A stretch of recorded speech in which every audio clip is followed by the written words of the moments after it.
transported here at 4 a.m. We left the country at 2 p.m. And in fact, we came to Elubo, we were late, so we were made to sleep at the border. So there was nowhere for us to sleep. I just slept on the floor while others slept in the car. And the next day around 8:30, things were sorted at the Elubo border, and we came here in the evening. We came to Ivory Coast in the evening around 8, 9. In fact, nobody attended to us. After they giving us the hotel, everybody left. They left us here. And yesterday they came around 7 p.m. to take us to the stadium where we were giving tickets to go and watch the match. And we came back at 11 p.m. In fact, it even rained. No food was given, no water was given. Unfortunately, the canteen at the hotel also closed before we came. So a lot of people slept with an empty stomach. Some also don't have money because the money they had got exhausted. And since then, we've been calling the authorities back in Ghana and those even because here, but nobody's attending to us. About how many buses went from Accra? The buses that you were in, the buses, that bus that you joined, I believe would have been in a convoy. About how many buses? More than 20 buses came from Accra. And I said more than 20 buses. And all of you. And I thought some buses still came here. Even today. So it means more people are coming from Accra. And all these 20 buses, the passengers slept at Elubo, you say, or some managed to go through? Hello? Did all passengers manage to... Did all passengers sleep at Elubo the night you arrived, or some continued to Ivory Coast earlier than you did? In fact, I couldn't hear what your question. So my question is, you said some of you had to sleep at Elubo, and I'm asking if it was all the 20 buses whose passengers slept at Elubo, or some managed to cross earlier and entered Abidjan. Hello? Daniel, can you hear me?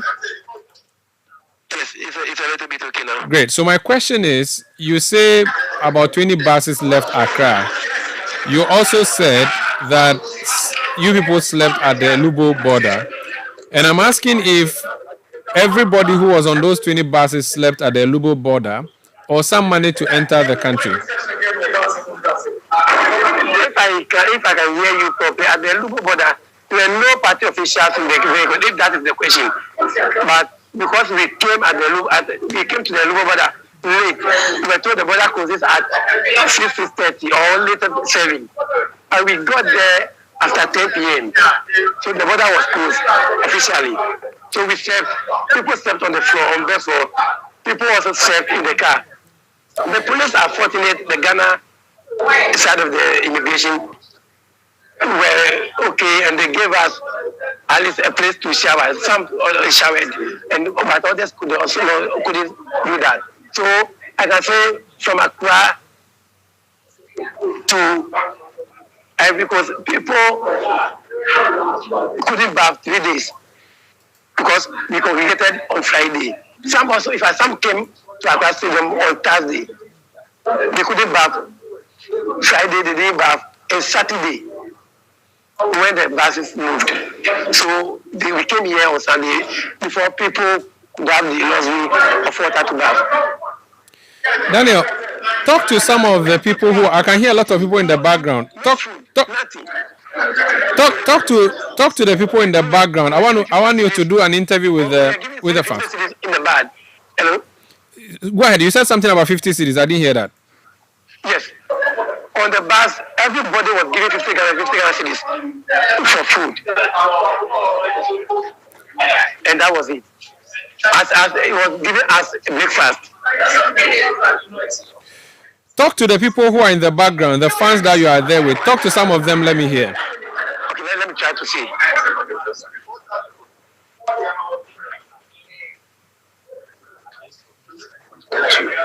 Okay, so David is here. You can talk to him. Hello, David. Hello. Yes, this is Citi FM in Accra. Tell me what your story is. What's the problem? Sorry, your line is breaking. You were asking me what is my problem? Yes, what's the issue? This is Citi FM in Accra. Oh, my brother, the issue is broad, and I don't know where to start from, but the little bit I will tell you is we are here for the past. We started our journey. We were told to come to the stadium on Thursday. Some of them slept there on the floor. But we left there Sunday, 2 o'clock. We got to Libo Saturday, 2 a.m. That means on Sunday, 2 p.m. in the afternoon. We got to Libo, the border was shattered, so we have to sleep on the floor. It was some police intervention that they came to rescue us from these border boys, the boys that had a Libo border there. So they gave us water, we back, but we slept on the floor. Now we are in Côte d'Ivoire. Here, we've been here for 2 days. No government official has been here to say, good morning, have you guys eaten? But it's not like we can't take care of ourselves. If we knew that this is the situation, most of us would have prepared. But we were told that if you go there, you will be given per diem, you will be fed, you will be given accommodation, ticket and everything. So we just pick our bag and we jump in the bus.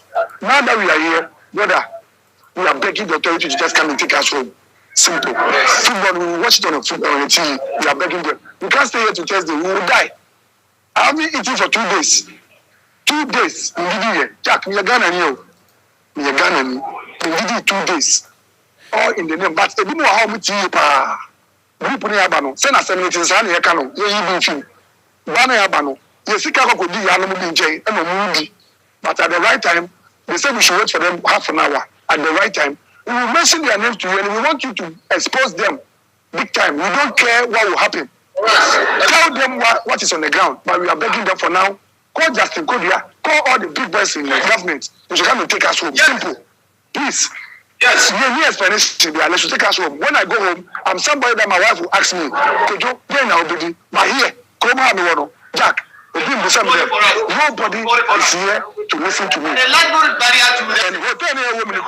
there are people who are from the office of the second lady, the office of what, all them grammar, big grammar, they are enjoying. They should just come and take us home. We are begging you. Whatever you will do, let them take us home. The buses are here, but somebody need to give them the order to take us to Accra. Can you imagine that the Ababa Bishop Yanga Stadium on a 7 minutes to the end of the game, simply because your tickets require the bear crown, you're the very late. Some are fake, and a French for you, Omnia Ata, any alley. Master, the next one is slapping and came. Any spray the spray, I'm a young baby cash here. We need to go as they will not even give you order to follow your order to the hospital. People are stranded here, brother. In this air, I want the president to listen to me. Jack, you will vote to. It is true. I did a we are stranded here. And nobody is sitting. David. I'm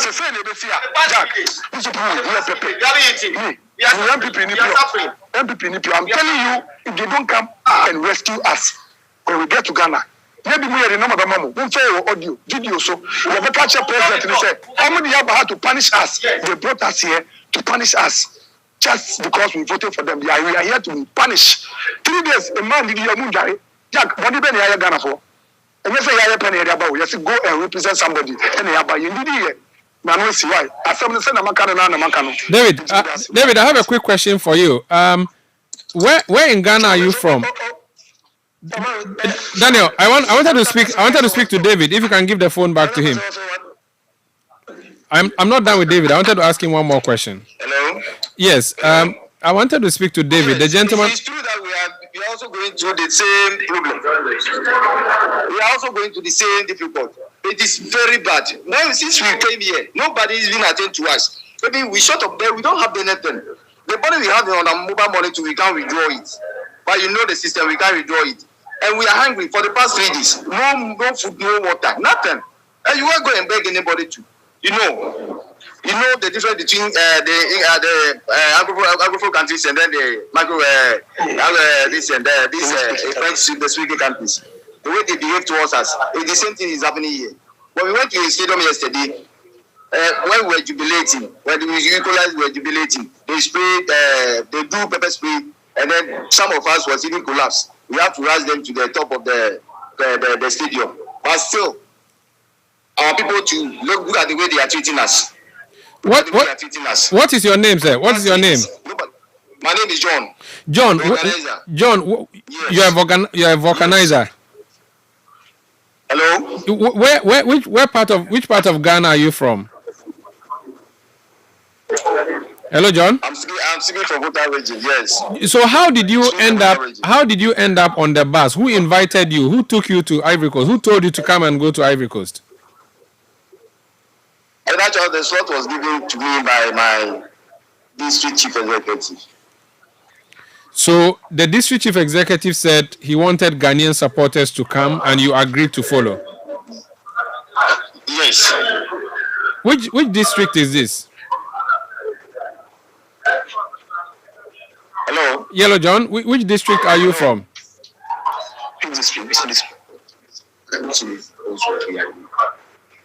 Okay, John, can you hear me? Hello, John. All right. Do I have Daniel back on the line? Daniel, I wanted to engage one more person. If you could give me one more person to speak to.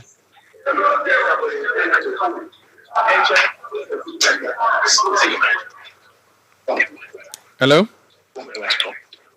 Yes. One more person will want to talk. Okay. He should introduce himself and tell me his story too. Hello. Yes. What's your name and what's your story? I can hardly hear you, sir. What is your name and what is your story? Can you hear me, sir? Yes. Can you hear me? Okay, I can hear you. Can you hear me? Can you hear me? Hello. Yes. Can you hear me? Yeah, I can hear you now. Good. What's your name and what is your story? Charlie, like the network. What's happening to you? Can you hear me?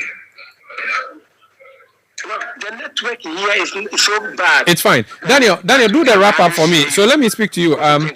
Daniel, when they keep saying that politicians send them, were these politicians on the bus with you guys on the trip? Omaru, I can't hear you. Okay, I can hear you now. Can you hear me?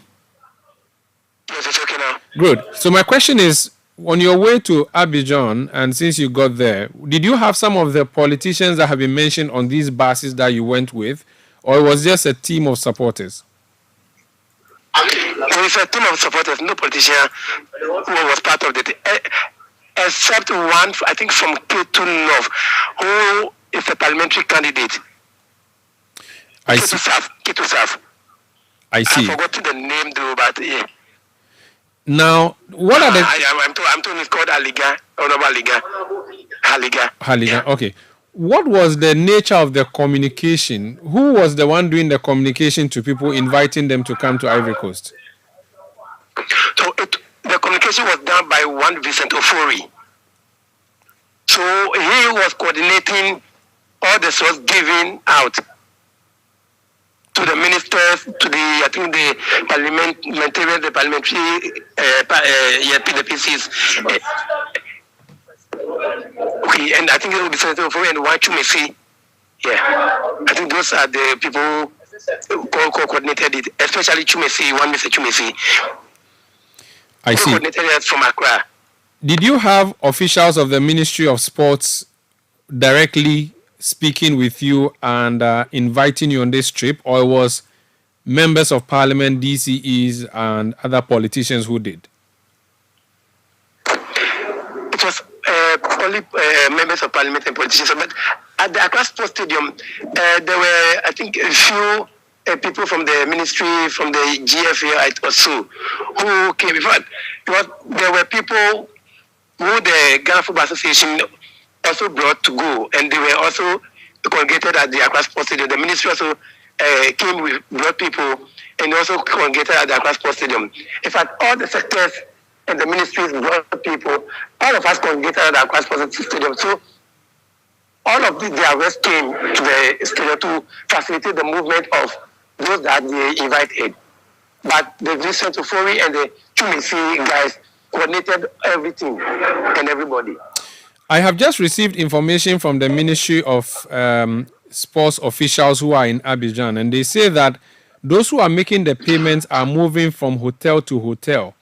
The people are many and they will get to everybody's hotel. Some were out when the payment got to their hotel. Those in charge will come back and do a mop-up exercise and ensure everybody gets his or her token for feeding. Does that satisfy you and other people who are there? At the hotel, entry menu, no official came with money. Nobody came here. The communication, they are not communicating anything. When you call, they say, oh, we are coming. Since 3 days, we are coming, and they never came. Even if they don't have the money, they should have come here. They have not come here. So if they say they are giving the money, they are moving from hotel to hotel, they are yet to receive such information. They have not come here. Okay. Do you know how much will be given to you as per diem, by the way? Has that been negotiated and agreed upon already? It was not negotiated, but the information we had, unofficial information, was that people were given $500. That's what the information we have, but it's unofficial. And so far, it's only 50 cedis that has been given to each of the people you are with? Yes. What is the plan? Do you get the sense that some would come home or they would insist on coming home, or you think that they would wait if they are giving this money to support the Black Stars on Thursday? And how crucial is the support of the people you are with at that hotel that you are at? Omaro, the interest of the Black Stars is all that everybody is fighting for. It is a common goal to support the Black Stars to do well. But you know, when the people are hungry, they are thirsty, there's no way they can go to the stadium to support, to share the stadium. So if those things are addressed, people will remain here to support the Black Stars. That is why they have come here. But if the situation remains the same, they want to go home. But if things are organized well, everybody will want to stay to continue to support the Black Stars. We are not the only people who are here to support our various nationalities. In fact, when you look at yesterday, the Canadians, they also came, Egyptians came, Nigerians came. But if we are also here to support the stars, and things are not well, the communication that we had turned to be something else. Nobody will want to be here to starve and die here. So we want to go. But if things are put in place, we want to be here to the best that is everything, and we all go back home. Very well. Thank you so much for speaking to us, Daniel. So that's Daniel Akpalu Nyumo. He's a journalist from Ghana who is with a team of Ghanaian football fans currently camped at a hotel in Abidjan. The name of the hotel is Entre Hotel Memi in the capital city. They say that since the government sent them there, apart from the 50 cedis that was given to them to eat breakfast, nothing else has happened. They are hungry, they need water, they need food. They even say there have been issues with their tickets and they have been complaining, simply want assistance. And that's what they're saying to us there from Abidjan. We've made contact with the Ministry of Sports. The Ministry of Sports has said to us that the payments are currently happening. Let me just read the message that was sent to me by the officials from the Ministry of Sports. And it says that those who are making the payment are moving from hotel to hotel. The people are many and they will get to everybody's hotel. Some were out when the payment got to their hotel. Those in charge will come back and do a mop-up exercise to ensure everybody gets their token for feeding. So that's what the Ministry of Sports officials have said to us in response to this story that we are bringing to you from Abidjan, the capital of Ivory Coast. Meanwhile, Ghana is up for another game on Thursday, and many fear that considering what happened to us against Cabo Verde last night, what we should expect against Egypt or the Misra would be worse. Miserable, if you like. Stay with us. This is Eyewitness News on 97.3 Citi FM. We'll be back with more. Please stay. Eyewitness News. Be there as it happens.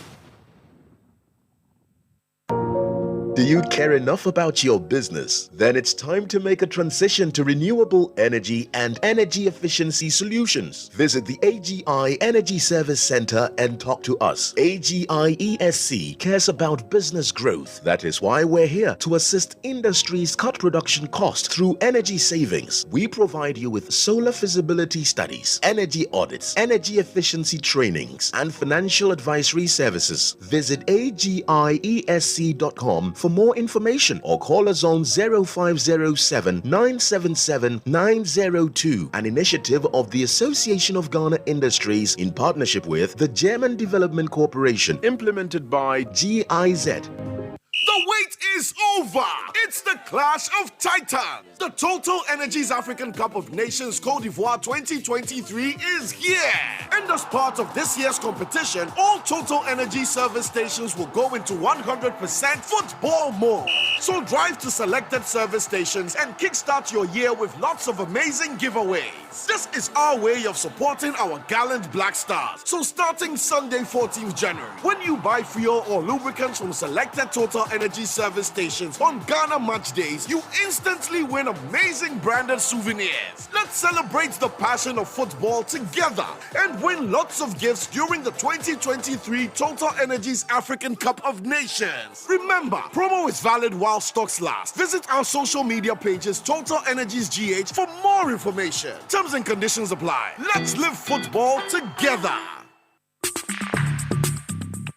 Let your voice be heard on Eyewitness News on Facebook at facebook.com/Citi97.3, Twitter at twitter.com/Citi973, and Instagram at instagram.com/Citi973 with the hashtag Eyewitness News.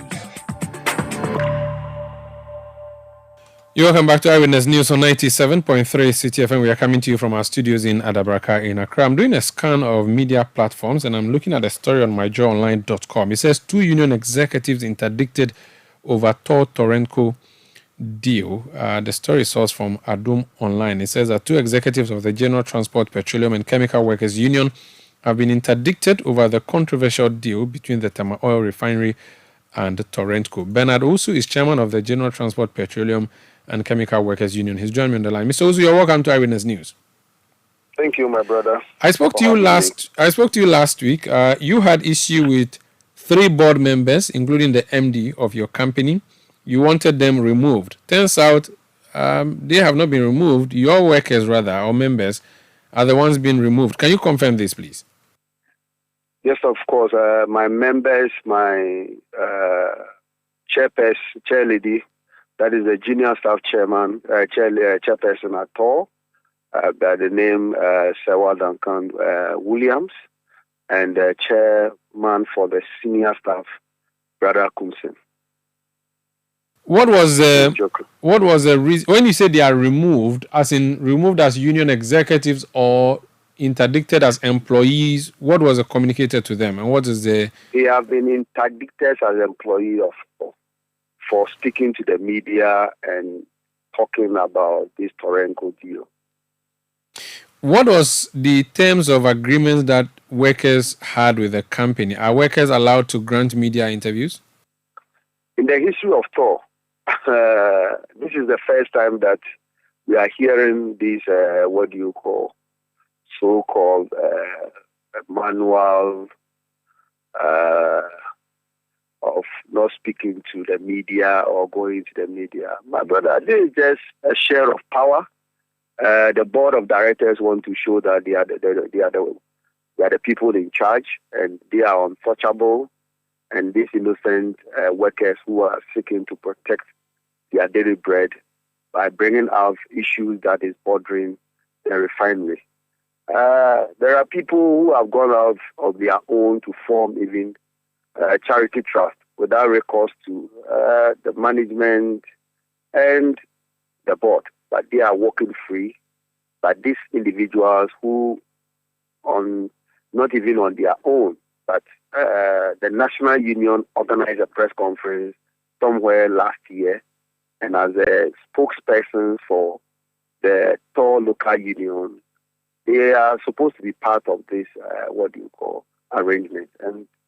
And the board of directors claimed that they they have divulged information which are confidential in nature. They share some documents, blah, blah, blah. And by so doing, they've interdicted them. But I just want the whole world to know that they've not done anything wrong. These are innocent workers who are doing their job as leaders of Sema Oil Refinery Local Union.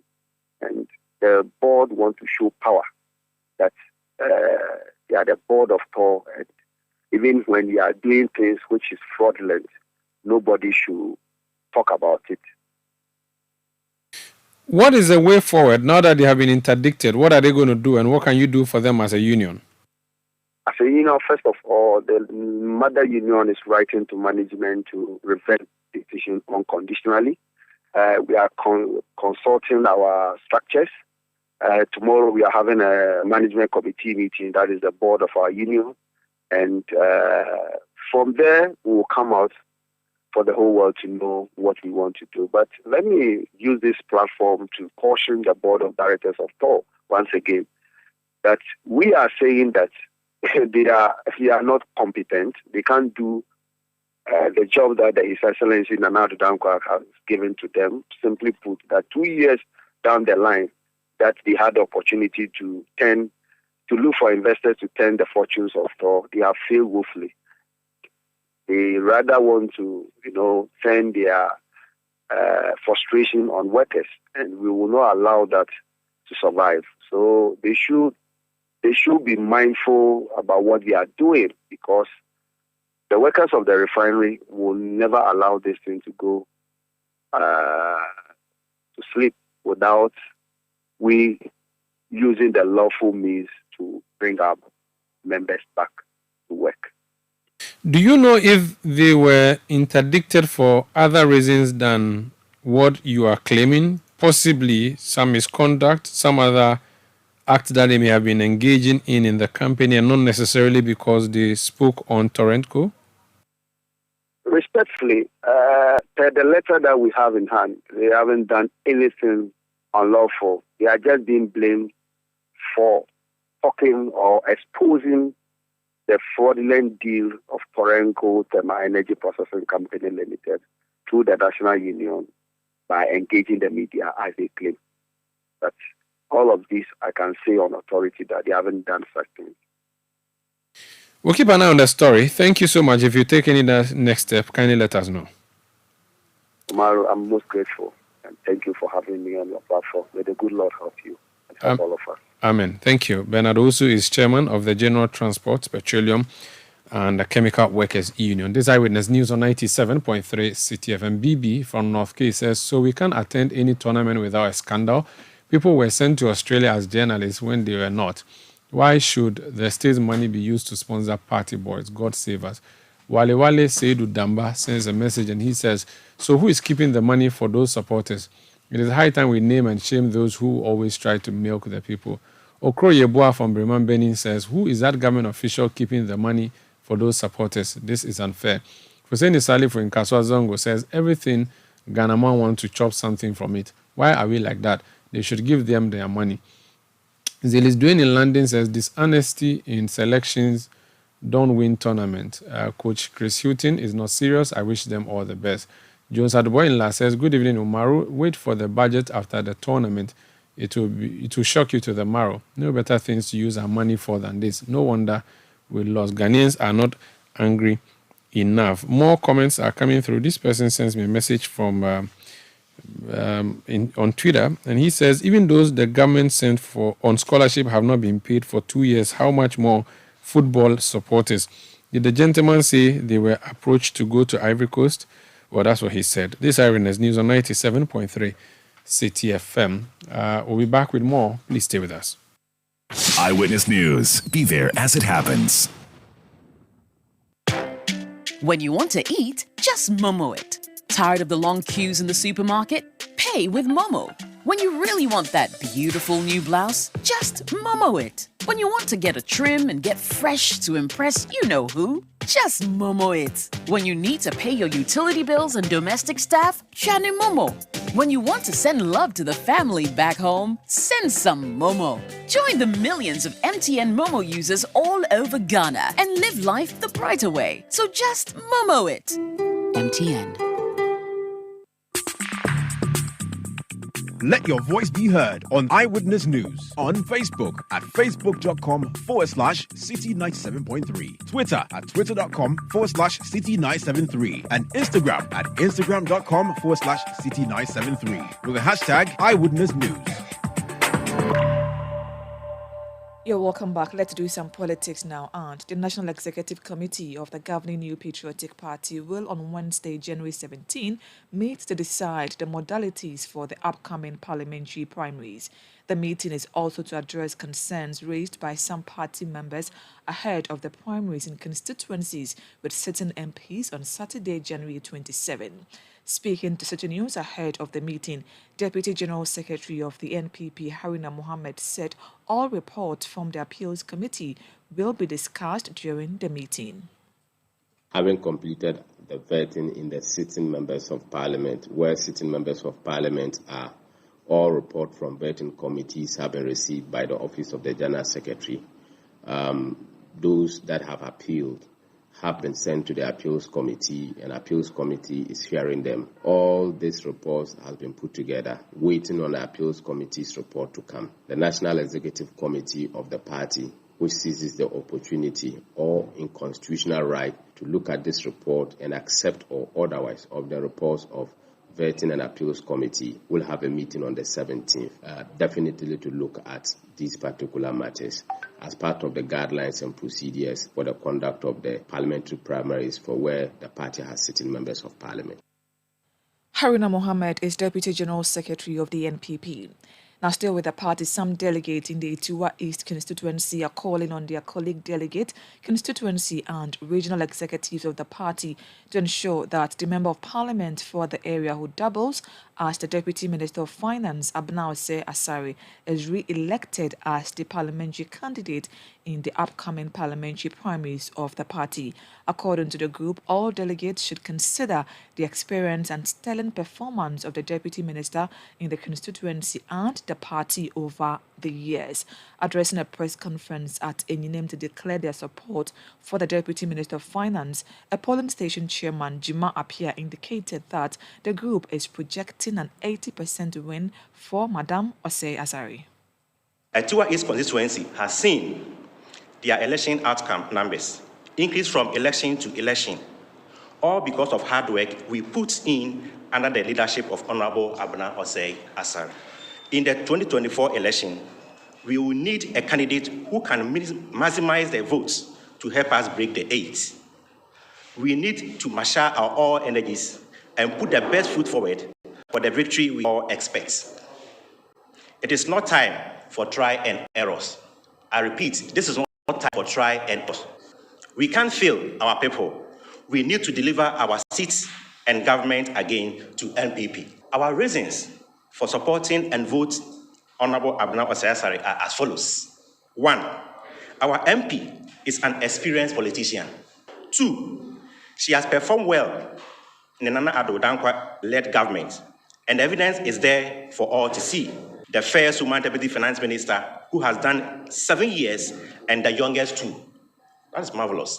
3, in the Parliament House, we see her in the media, especially on TV, on her sound arguments and debates on government policies and programs. 4, our MP is a winnable candidate and our best bet, due to the fact that the plight of Ituwa East is our MP's concern.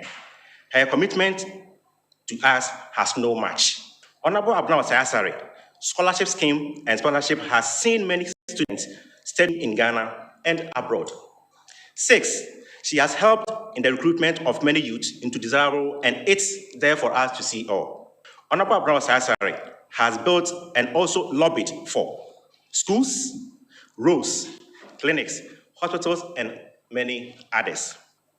We therefore entreat that MPP delegates, party executives, and members, assembly members in Ituwa East should stay resolute in giving her a nod, come January 2027 with not less than 80% votes. Jima Apia is a polling station chairman at Etuwa East in the Eastern region. Meanwhile, a political science lecturer at the University of Ghana, Dr. Abdul Jalilu Ateku, has kicked against calls for the protection of experienced members of parliament.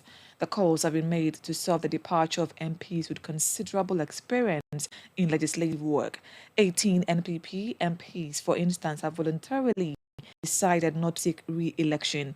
At the same time, another 18 on the side of the NDC lost their bid to represent the party in the 2024 parliamentary elections. In an interview with Citi News, Dr. Abdul Jalilu Ateku noted that the solution lies in demonetizing elections in Ghana. So the decision should be the presence of the voters to return their, their sitting MPs or remove them if, in their view, they are not, contributing to their development and progress. So I think that that should rather be the conversation. How do we deal with how the elections have become so monetized? Because that is the fear. Because the fear that the elections have become monetized, so experienced MPs can be removed by people with money and that kind of thing. That is the hard truth. But the point, so the issue should be that political parties must come with measures to deal with, the money in our elections, right? So basically, that is, if they're able to deal with that, then it means that voters will be voting based on issues. So if a member of parliament is doing well, that member of parliament may be retained by voters. If he or she is not doing well, such a member of parliament will be removed by the voters, and then. Dr. Abdul Jalilu Ateku is a political science lecturer with the University of Ghana. The Senior Staff Association of Universities of Ghana has given government a 48-hour window to release their Tier 2 pension contributions to their Board of Trustees. The association has revealed that contributions deducted between February and December 2023 are yet to be credited to the fund managers. In an interview with Citi News, the national president of the association, Isaac Donko, said the group members would lay down their tools from Wednesday, January 17, if the funds are not disbursed. We issued our directives on the 4th. Meanwhile, Labour Commission received our notice on the 12th. So technically, we have to work within the 7-day notice that we have to provide by the Labour Act. By the Labour Act, you have to give National Labour Commission and by extension government 7 working days notice that you are about to or you are intended to embark on nationwide strike. So we are just respecting the position of the Labour Act. So our 7 days will expire on Wednesday. So we have 2 more days to go. So by Wednesday, we will do the declaration because up to date, we've not heard from any of the parties. And I think enough is enough. Even our notice is supposed to end today. So we are giving them 2 days grace period. Then after the 2 days, if we don't hear anything, by Wednesday evening, we will lay our dues. Isaac Donko is the national president of the Senior Staff Association of Universities of Ghana. Now, the Teacher Trainees Association of Ghana has expressed support for the National Teaching Council's decision to provide a second chance for trainees who failed the 2023 teacher licensure exams. The council has scheduled March 2024 for the over 8,000 teachers who did not meet the required threshold to retake the exams. Speaking to Citi News, the president of the association, Jefta Nanakwame, urged the government to facilitate an early examination date to ensure these teachers qualify for recruitment.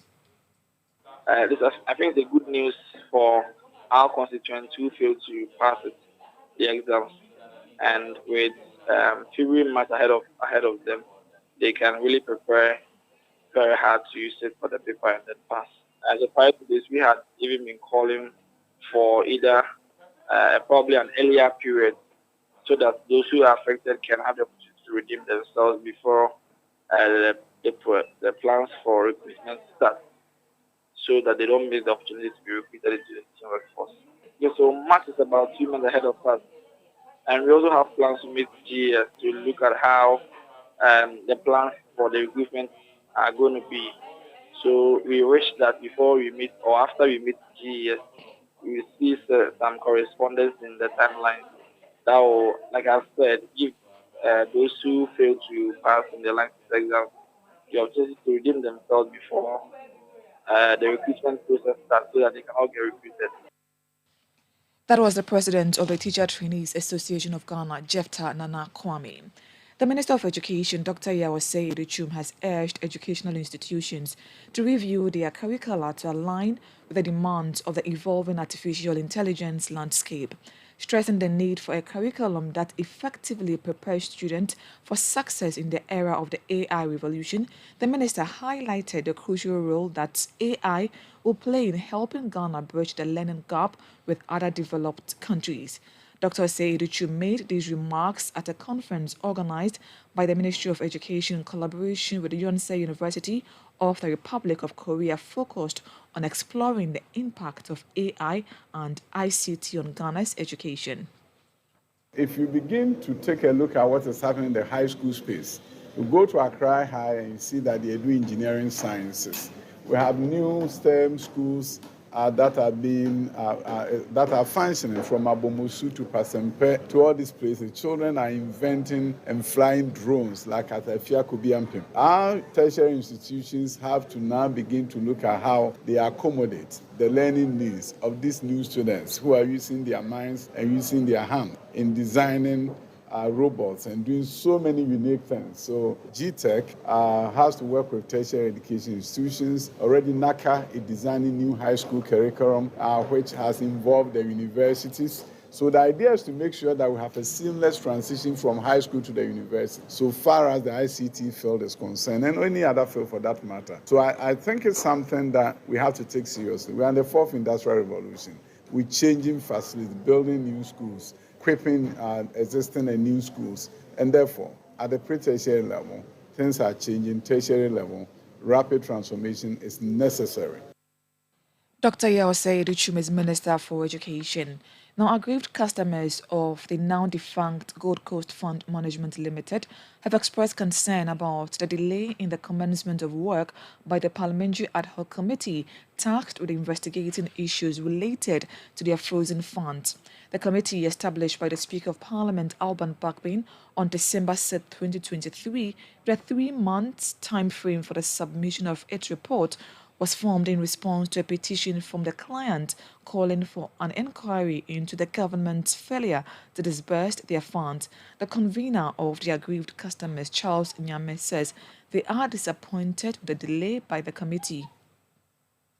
We petitioned the Parliament before the Christmas holidays, that is on the 6th of December, and the Right Honourable Speaker set up a committee of 7 members of Member of Parliament and some 2 technocrats. He gave them 3 months to look into the issue and report to the House for further directives. In fact, it is past 1 month now, and the committee has not started sitting, and we don't know how they are going to handle the issue. It seems that no one is taking this matter serious. But we are pleading to the committee, headed by Honorable Jogati, that we are talking about lives of people, innocent Ghanaians, and it has been 6 years now. In fact, they shouldn't do us a disservice as a parliamentarian, as committee members. Their work is to sit on the matter. They should come out with the truth and come out with a recommendation so that the House can take further decisions. In fact, for once, this country should take lives seriously. That was the convener of the aggrieved customers of the now-defunct Gold Coast Fund Management Limited, Charles Nyame. Eyewitness News. Be there as it happens. Let your voice be heard on Eyewitness News on Facebook at facebook.com/Citi97.3, Twitter at twitter.com/Citi973, and Instagram at instagram.com/Citi973 with the hashtag Eyewitness News.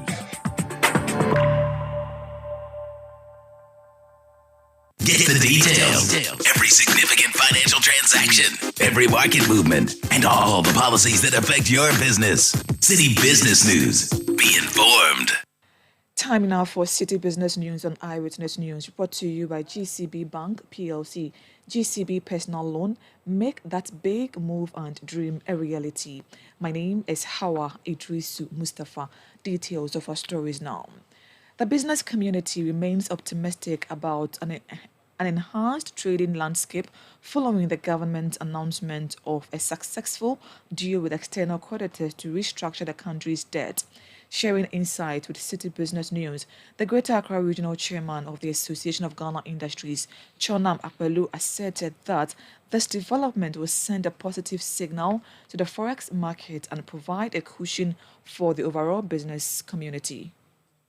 This is generally a good news for the business community because, number one, it provides a good sense of signal and essentially boosts the business confidence because for us in private sector, we're very big on planning, and most of the plans are based on the information available to us. We import about 70% of most of the raw materials we use to be able to manufacture in the country. So you always need the dollar or the hard currency in order to be able to import. And because of how the rates have been unstable, you are always looking for signals to ensure that the rates will be stabilized. And one of the great indicators is to see this money coming in. Because clearly once the money comes in, then it helps shoot up the rates. So it's easier for us to predict and it's easier for us to plan, knowing that when the money comes, the currency will be stabilized for some time, hopefully.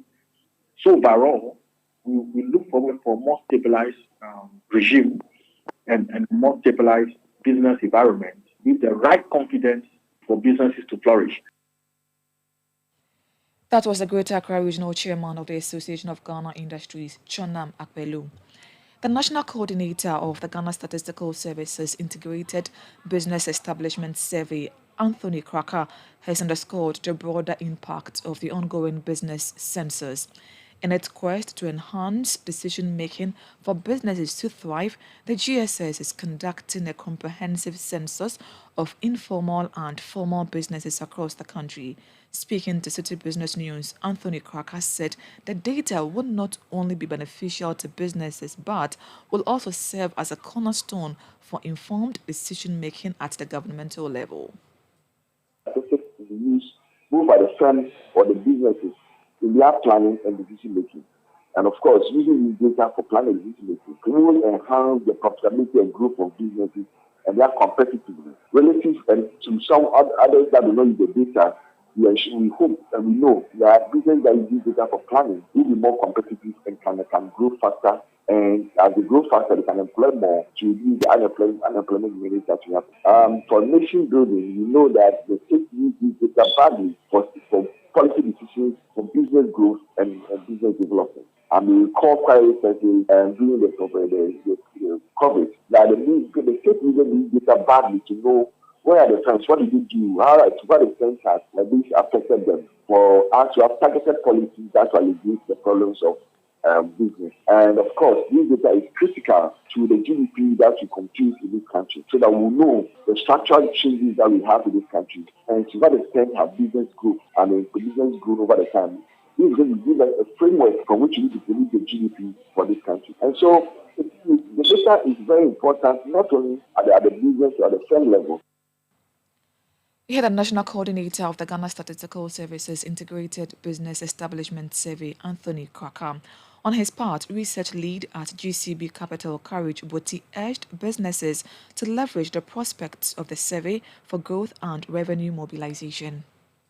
If we are aware of the dynamics, which sectors are doing what and what their sizes are, which sectors are generating the most employment and all of that, it might not immediately mean growth in government revenue, but it will mean targeted to either increase employment in sectors that are maybe labor intensive, or now we have even the fintech evolution going on. We need to understand what the dynamics of that evolution is having on, or what impact it's having on employment patterns in sectors that previously were high labor or labor-intensive sectors, how this holds about technology and innovation, digitalization and impacting impact, and if we target appropriate policy interventions to those sectors, we will maximize employment and by revenue mobilization and of course tax revenues you could get from corporate taxes and all of that from those sectors. It's also an opportunity for us to even, if I know your size, I know your throughput, in fact I know your sales and all of that for a year, and then I can easily just suppose that with whatever revenues, whatever tax you declared or paid for the period, and determine whether you are doing the right things or not.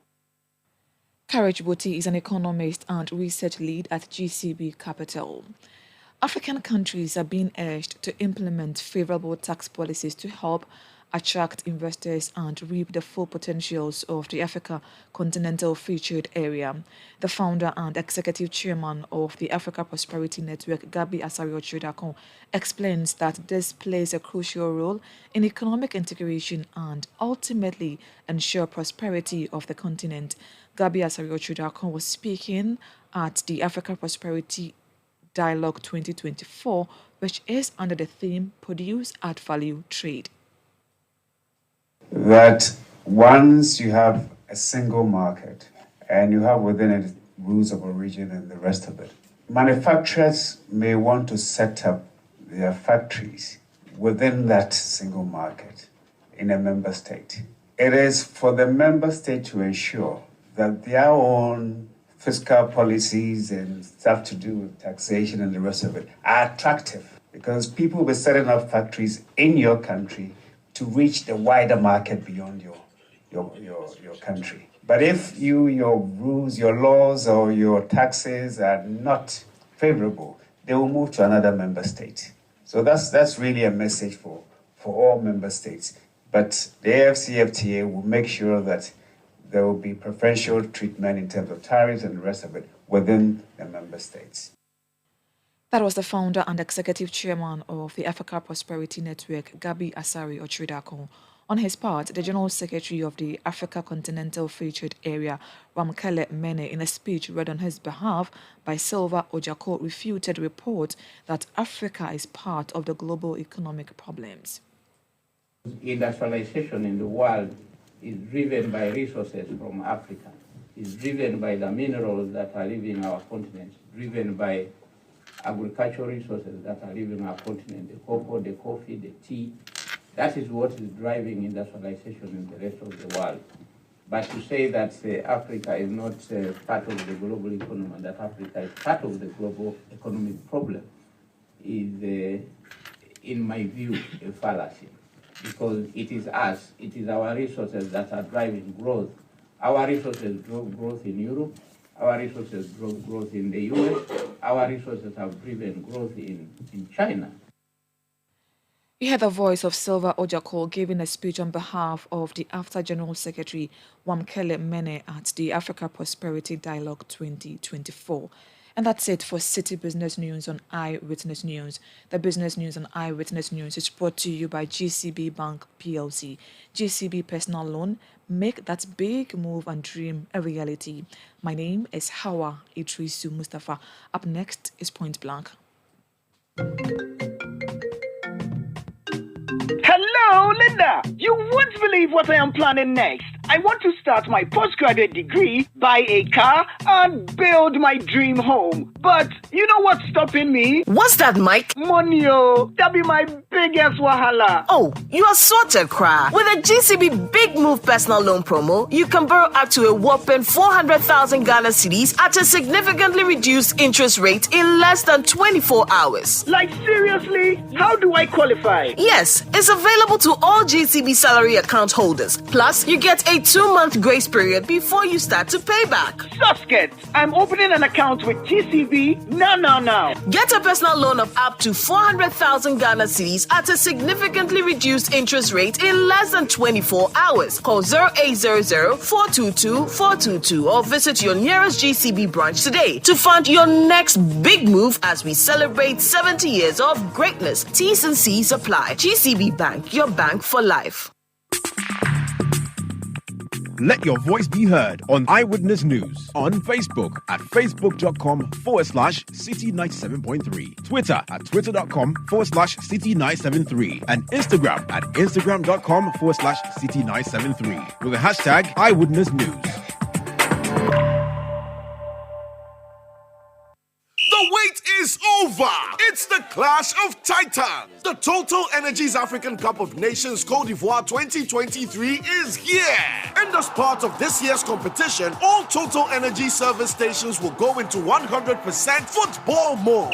So drive to selected service stations and kickstart your year with lots of amazing giveaways. This is our way of supporting our gallant Black Stars. So starting Sunday 14th January, when you buy fuel or lubricants from selected Total Energy service stations on Ghana match days, you instantly win amazing branded souvenirs. Let's celebrate the passion of football together and win lots of gifts during the 2023 Total Energies African Cup of Nations. Remember, promo is valid while stocks last. Visit our social media pages, Total Energies GH, for more information. Terms and conditions apply. Let's live football together. Eyewitness News. Be there as it happens.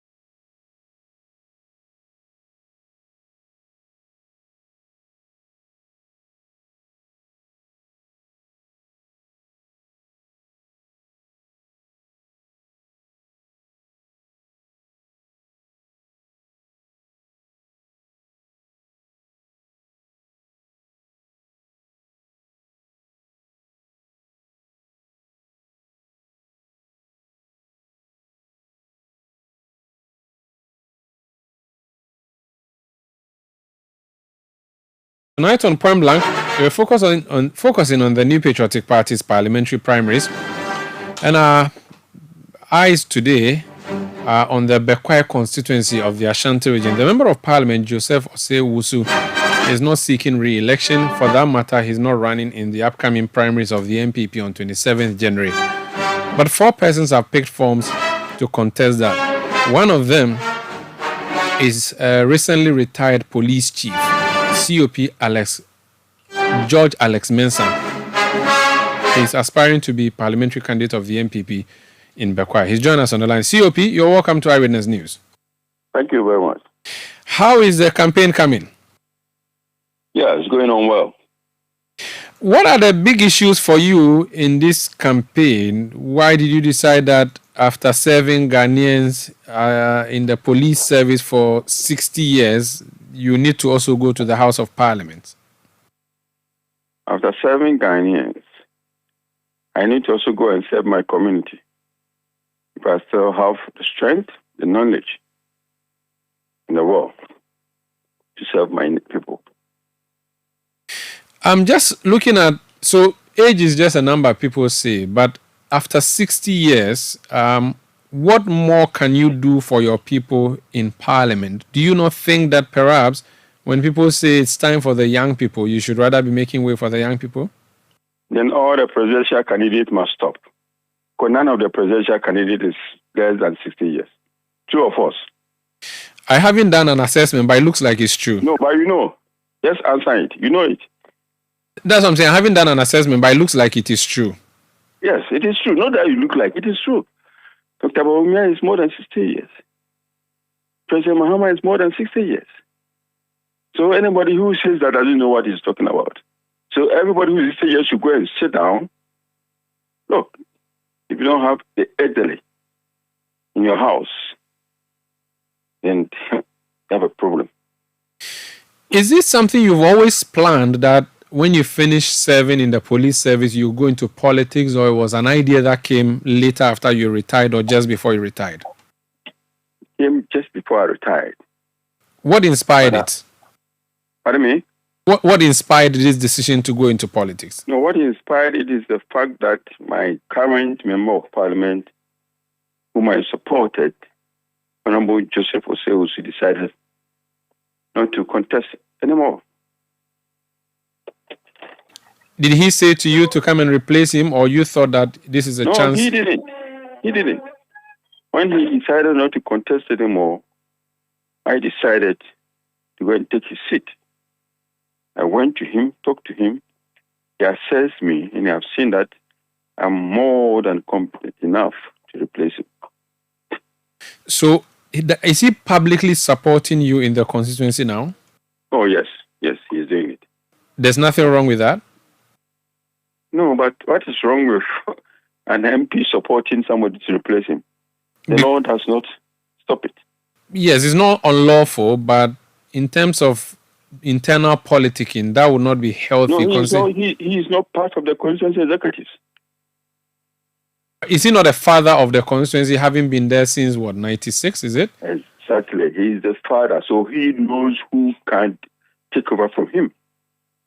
But because he's a father, he should also know that he should not have a preference among his children, no? No, you should have preference among your children. If you are a father and you're a good father, you know the character of all your children, and you are handing over something, you should know whom you should hand over to. Because you know that he is the one, the rightful person who can just proceed on, who can do what you want to do. Before people contest on party tickets, they should have, and in the NPP especially, nurtured the constituency for at least 5 years. How have you nurtured the Bekwai constituency for the NPP the last 5 years? Oh, a lot. What did you Not do? the last 5 years, more than 5 years. So what have you been doing? More than 5 years. More than 5 years. We've done a lot for the constituency. Do you mind sharing? Oh, if you come to the constituency office, there are a lot of things that I've donated to the constituency. Anytime the constituency is doing anything, I donate. But because of the kind of job that I was doing, I don't come publicly because I need not do that. Did you always have a party card? A party card? An MPP party card, an identity card to show that you're a member of the New Patriotic Party? The party knows it.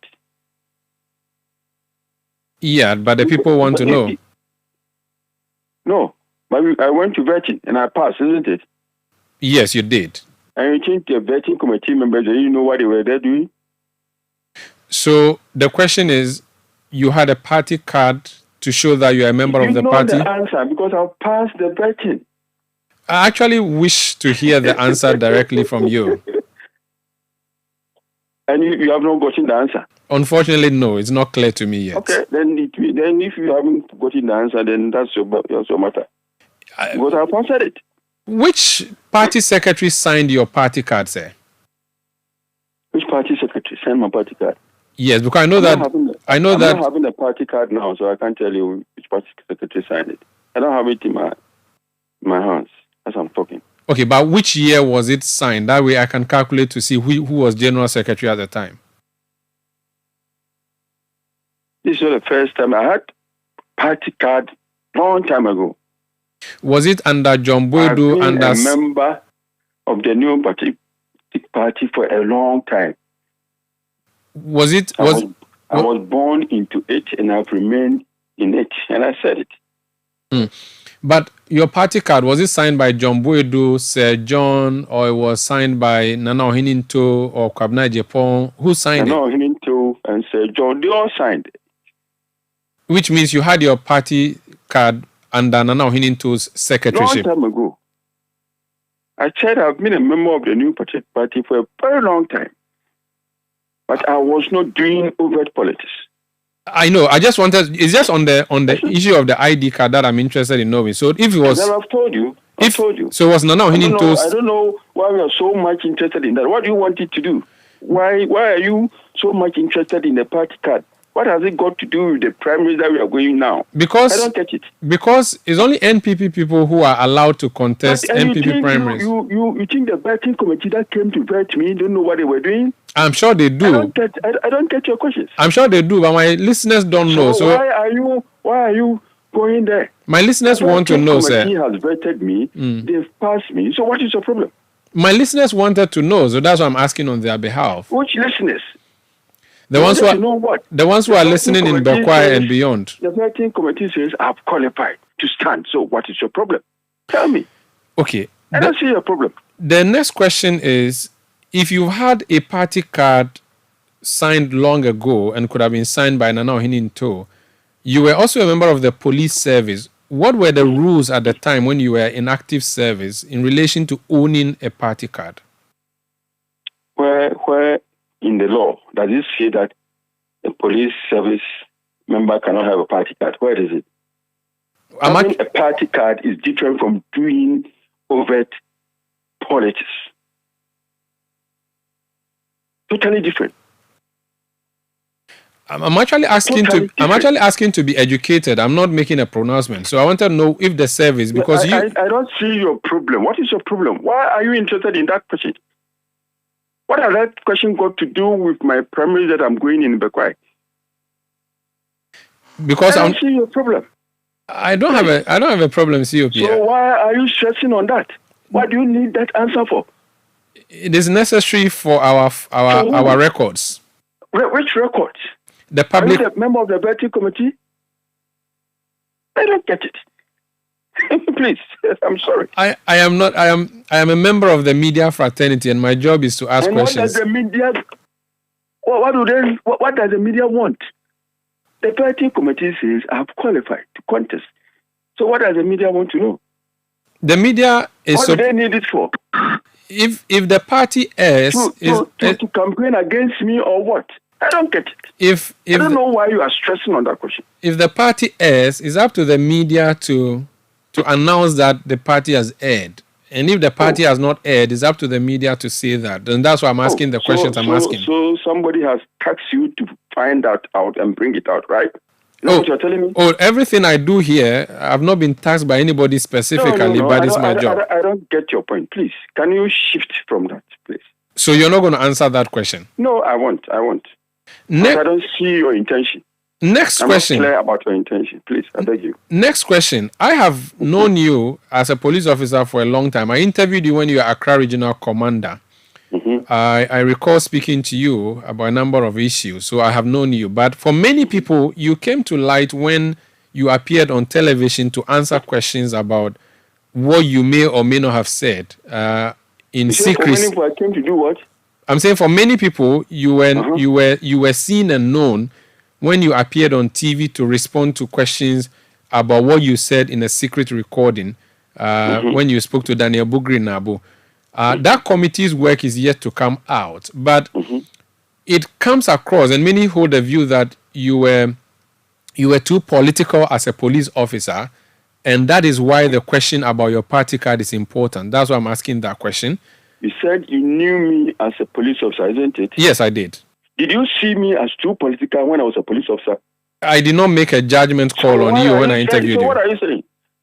Okay. Had it not been for this, you have said that I was too political.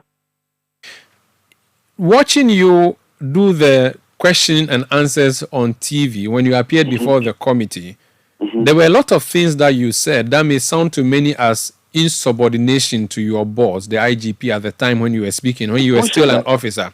Who said that? Do you not think that your conduct and... Who said that amounts to insubordination? I'm saying it's a view that can be considered. A view of who? I have made that point to you. Okay. I'm saying that it comes across as though you were disrespectful to your boss at the time, the IGP, when you did what you did and appeared before the committee. Do you not think... Let me put the question through, then you can answer. Do you not think that what happened in relation to that recording and it coming out and the secret plot you had to oust the IGP could come back to haunt you in this your attempt to be member of parliament? Is it the secret what? The secret recording and the secret conversation you engaged in to oust the IGP, which became public. Do you not think that that's something that would taint your credibility and your image? No, do not. Why not?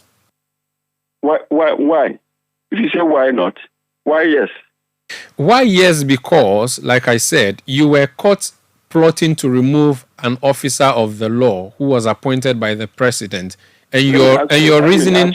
Let me ask you a question. And your reasoning was political, not competence or administrative, but rather political? My reason was what? Political? Yes. Is that what you think? No, that's what I heard you say on the tape. That's what you heard me say? Yes, you said he would not help. You said he would not help with the breaking the 8th agenda. That's political, not competence. And what did I say there? That's what you said. What did I say at the committee? You supported what you said on the tape, didn't you? Please, the kind of questions you are asking me, you don't want to be fair. You are not being fair. If I knew that was the kind of question you were going to ask me, I was not going to take your phone. I wasn't going to talk to you. Because I don't want to talk about that committee and the IGP. I don't want to talk about it. For now, I've finished with the committee and that is done. If that is what you are going to ask me about, please. See, it's interesting you say that, because as recently as 2 days ago, I saw a video of you speaking on a media house in Kumasi, in which interview you said that the IGP, Dr. George Akufo-Dampare, has given money to people, 1,000 cedis each to be distributed. But that's your relationship.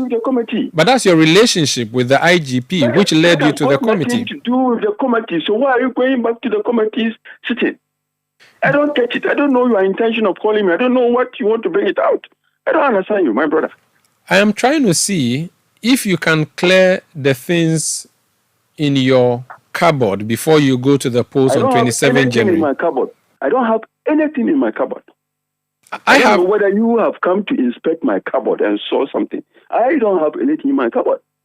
I only had outstanding questions to put to you. Which questions I'm putting to you, respectfully, sir? Please, the questions you are putting to me suggest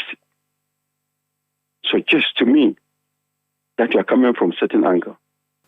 And right. I don't want to go there, please. I beg you. I don't want to go there. Do you want to speak about the allegation you made that the IGP has sent a truckload of money to be distributed to delegates in your constituency to vote against you? I'm sorry. I don't want to talk to you about that. Why not? You've said it somewhere. Especially you. I don't want to talk to you about that. What difficulty do you have with me, sir? We had a I don't have any difficulty, but I don't want to talk to you about that. I've ceased talking about that. I've spoken about it, and that's it. What do you want to talk about, sir? I didn't call you. You called me. I didn't intend to talk to you about anything. You called me. You are asking me questions. If I want to answer the question, then I will answer. If I don't want, I will not. I'm not obliged. Okay. Let's talk about your contest on 27th. You're going against 3 other people. Why should the NPP delegates choose George Alex Mensah and not the others? Because I'm more competent among them. I'm the best candidate. How? The delegates, they know it. I've spoken to them and they already accepted it. How do you define more competence, sir? What are the things you have that the others don't? The things I have, it's my experience that they don't. This experience, contestants have the experience in the public service, civil service. None of them has the kind of qualifications I have. Doc, having experience in the police service may not be equal to having experience in the House of Legislature or even having experience in winning elections. In the public service, not only police service. I have not just worked as a policeman. No. I get it. So your work in these 2 services, public and police, may not be the same as experience in politics. For instance, they say agroda form when it comes to politics. But none of the people I'm contesting with has had any experience in politics. I'm not contesting any sitting MP. We are all new. We are all fresh. But these people are hardcore politicians. You are not. What do you mean by hardcore politician? Who is a hardcore politician? A hardcore politician goes for polling station meetings, goes for branch meetings, goes for constituency meetings. People have gone for polling station meetings and branch meetings. You were not. Have you interviewed them? No, but they are politicians, aren't they? How do you know? Have you spoken to them? I know they are not policemen. That's why I'm interested. But is it only policemen who don't do politics? Moving forward on January 27, How confident are you of victory? Do you have a percentage you are working with? COP George Alex Mensah retired is going to win. And if you win and come to parliament, because if you win the primaries, Bekwa is easy chop for NPP, what will be your key focus in parliament? It's not always. Fine. If you succeed on January... Somebody has won, but he lost. He lost to an independent candidate. That happened here before. No problem. If you succeed on December 7 to become the MP elect and eventually become the MP, what will be the biggest thing you want to do, for which thing you should be remembered if you left parliament one day? The biggest thing I've told my constituencies that I'm going to bring unity within the constituency, because the Bekwai constituency as it stands now, there's no unity. We have factions.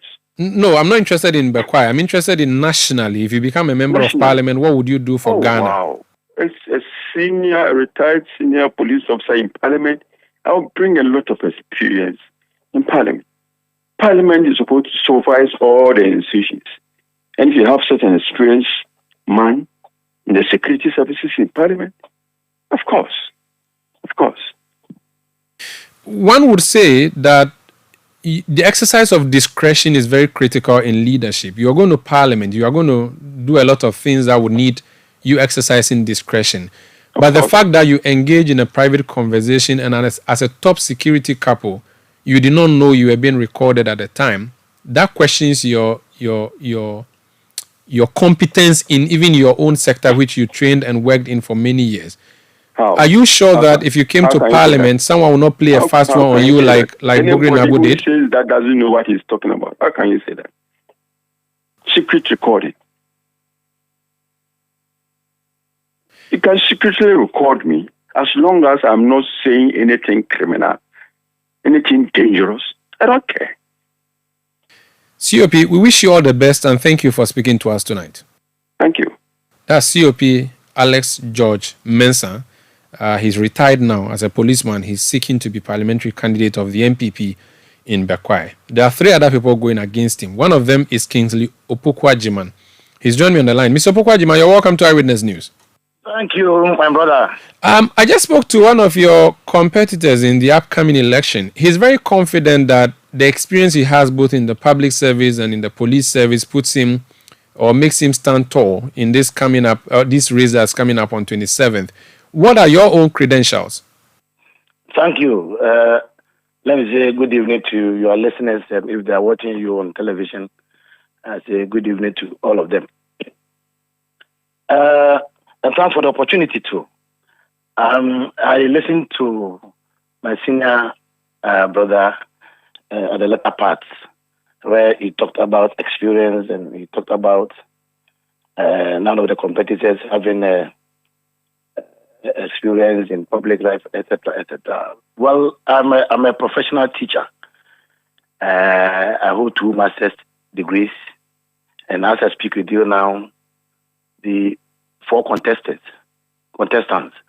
none of them is working for this government. I have been appointed as the free senior high school coordinator for Central Region for the past 6 years. That's 2018 up till now. I handle 95 public senior high schools in the Central Region. And when we talk about Central Region, it is the citadel of education, handling Wesley Girls, Adesade College, Holy Child School, Vanzipim. I don't know the kind of experience that one was somebody to have in handling these institutions. I've been the head of department before. I've been a registrar and a lecturer before. If you come to the local politics, I'm the only contestant who has been at the local assembly as an assembly member. So if somebody says none of them has contested in an election before, I don't know the kind of elections he's talking about. I see. I've been an assembly member for 4 years. What are your chances on 27th, sir? I'm the convener for the Education Subcommittee. I've been an electoral area coordinator for 8 years. So when it comes to the local politics, about the MPP, I've been a communication team member. So when it comes to the local politics, nobody can compare himself to me. So that one, I usually don't buy into that because leadership is not about titles or flow charts or positions. It's about how you have made an impact on the lives of the ordinary people. But you do agree that this gentleman has come up in public limelight, and he has also done a lot of work, having retired as a policeman, and also he's getting the endorsement of the member of parliament. I know. I'm just asking you, and he's also getting the endorsement of the incumbent MP. It sounds as if the three of you, because you do not have the blessings of Joe Wise, you're going to really struggle, don't you think so? No. When Goliath decided to fight against David, we know the public perception. Everybody thought that Goliath would smash David within 2 seconds. Well, what happened eventually? This is what is going to happen in the Kwa. My brother, in 2 weeks' time, you will see what will happen. We are the underdogs. Yesterday, nobody even believed that Cape could beat Ghana. Was that not the case? Mm-hmm. So politics is about, talking to the delegates. The delegates, I have been a delegate, so if there's any challenge in the local politics over there, nobody knows the challenges better than me. Because I have worked as a delegate for 8 years. When you talk of blessings, well, I usually don't understand why, as party leaders, one will have to back somebody publicly like that. It is not good because even when our honorable MP did that, he has seen the repercussions. People who have, insulted him left, right, center, because they believe that it is not right that after 16 years, that you say you are staying off. Why do you have to come publicly to back somebody? So they are angry. Then they are throwing tantrums. One says Tobias Fede is sponsoring the other says no. So the whole battle is in turmoil. People have seen that this is enough. So they are going to vote for a new person, a candidate who is a unifier, who can bring all the factions together. Very well. And they are going to consider Kingsley Opoku-Agyeman, who has been with them for the several years, because until 2020, all these people, we never saw them in the constituency. It is only in 2020 when our honorable MP decided not to go again that they started coming up to show interest in the local politics. Let's leave it here. You can land on that, then we can end it here. Yeah. So the policies that I've put forward for the delegates and the constituency, I believe they are going to vote for me, and I'm going to carry the day. Okay. So I've talked about setting up education fund. I've talked about setting up delegates welfare. I've talked about job creation. I've talked about unity. I've talked about promoting tourism, sports, and social infrastructure. So the people, when I met some of them, not all of them, because this weekend I have to run up. When I met some of them were crying when I presented my issues to them. They said, you have a very good message. The others, when they come, they just insult each other and go away. So I believe they are going to buy into my message. Okay. We wish you give me the opportunity. We wish you all the best, and thank you so much for speaking to us. You are welcome. That's Kingsley Opoku-Agyeman. He is an MPP parliamentary aspirant for Bekwai. Earlier you heard COP retired George Alex Mensah, also MPP parliamentary aspirant for the Bekwai constituency. That would be it for Eyewitness News tonight. I am Umaru Sanda Amadou. Production tonight, Beverly London, Sami Wiafe, Kobina Wilson. Technical support from Daniel Squashi. New media support from Edwin Kwakofi. We'll be back tomorrow at 17:30 GMT. Thank you for listening. Have a good night.